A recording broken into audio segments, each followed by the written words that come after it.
So in this lesson we're talking about the different types of triangles. I briefly went over that in the last video, but in this lesson 5.2, in the worked example, you can go through that and see some more details on each triangle, but here I'm going to give you a brief rundown.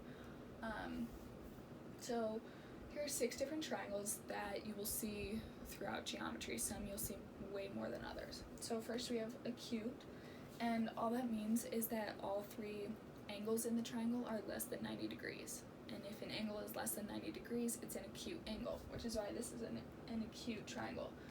All of these are less than 90. We have 85, 85, and 10 degrees.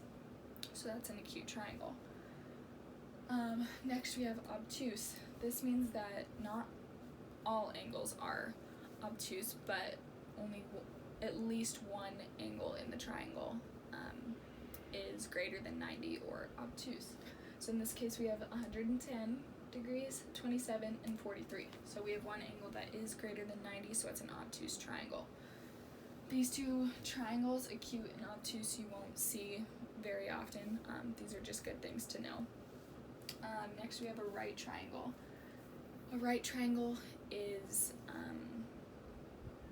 a triangle that has a 90-degree angle in one of the 3 angles. In here, you can label it 90 degrees, or it's also labeled with a little box in the corner. That just means it's a right angle. So if this is 90, usually you have a 60-degree angle and a 30-degree angle. You will see that more in geometry and later on in future math classes. And then next we have equilateral. An equilateral triangle has all sides the same and all angles the same. So all the angles in here are 60 degrees, and these tick marks on each side represent that they are the same length or congruent, same thing. Down here we have an isosceles triangle.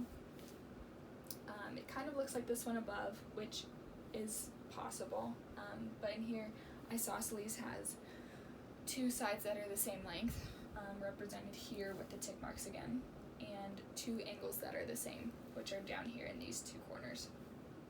We don't have degrees for them, but this is another way of saying that these 2 angles are the same degree. And lastly, we have a scalene triangle. Nothing is labeled on here because a scalene triangle has no angles the same and no sides the same. So every side is different, every angle is a different measurement.